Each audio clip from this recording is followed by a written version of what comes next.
This is one of my favorite anamorphic lenses, the full-frame Sirui Saturn 35mm. But now they also have a 50 and a 75mm. And so, yeah, let's talk about focal length, because I've noticed that a lot of people still don't understand the importance of choosing the right focal length. And, you know, it's not just a matter of, oh, I'm gonna be far away from the subject, so I'll choose a long focal length. No, wrong, and I'll prove it. I'm gonna show you some identically framed shots, side by side, 35 and 75mm, so you can see and feel how focal length affects, well, everything. And I know I've already done this comparison with spherical lenses, but in this video I want to show you even more, because it is super important. And also I was just curious to see how it would look with anamorphic lenses. So yeah, here we go.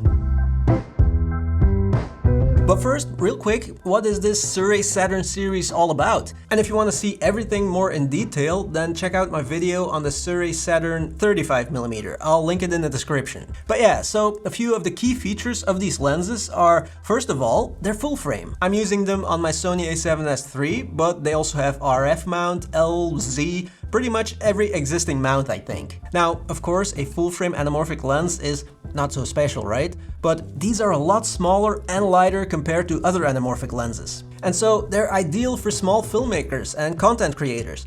They feel great, nice and balanced on my Sony a7S III, for example. And so they're also perfect to use on a gimbal, like my Zhiyun Weebill 3. And then image quality, well, they look great. Like, wow, that was dangerous. I always tell people that they look more like modern anamorphic lenses. A bit crisper and sharper than what you'd expect from an anamorphic lens. Not as organic, maybe. I'm not gonna try to describe it, because, I mean, just look at the footage, and if you like it, you like it. If you don't, you don't. So it's just a matter of taste. And again, check out my other video if you want to see and know more about these lenses. Okay, and then now let me show you what I wanted to show you. The importance of focal length.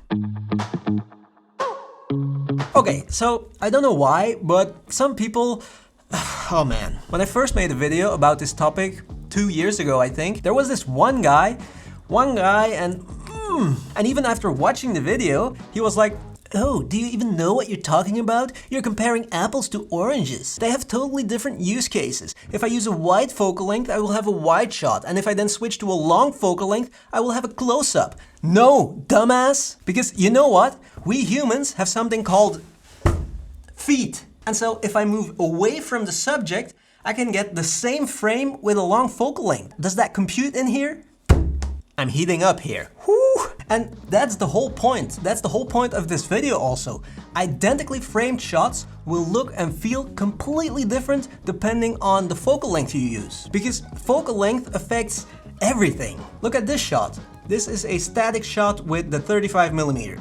And this is the 75mm. And the subject, Joanna, was in the exact same position for both shots.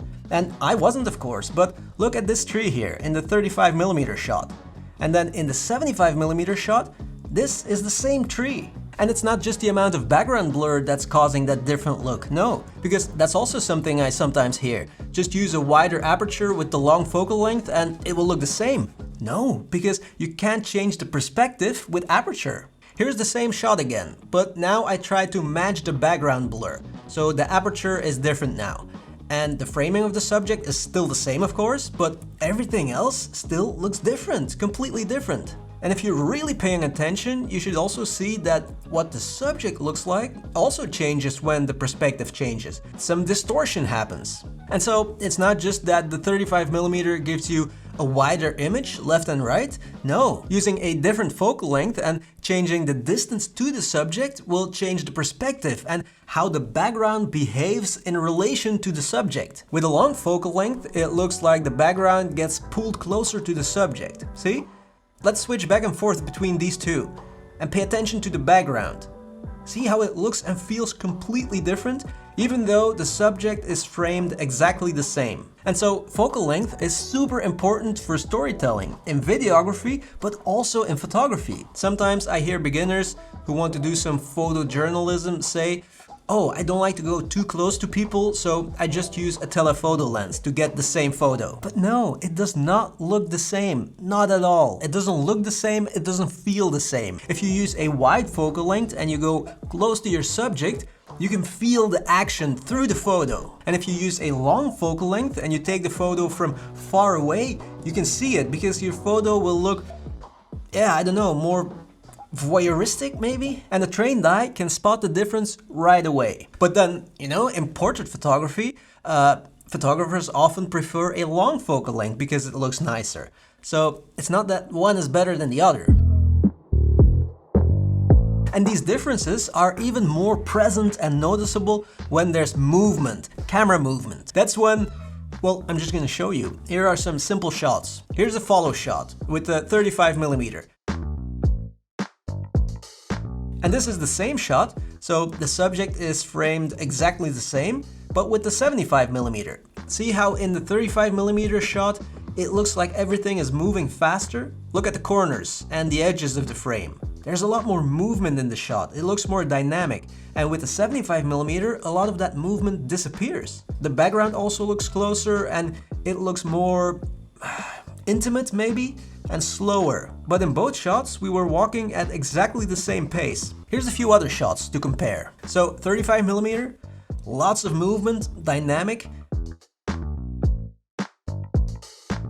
And then with 75mm, there's more distance between me and the subject, and so it looks and feels completely different. That's how you use focal length for storytelling. Again, one is not better than the other. And now pay attention to the background and how it moves and how fast it moves.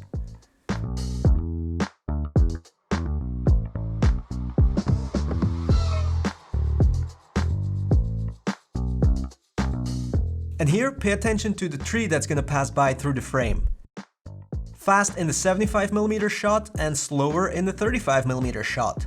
And of course, a 50mm will look more neutral, more in between these two. Unfortunately, I don't have the 50mm, so I can't show you, but you can imagine it, right? There's a reason why they call a 50mm like the standard focal length, because it looks more neutral. If you want to go for one focal length that looks good for a lot of shots, then go with the 50.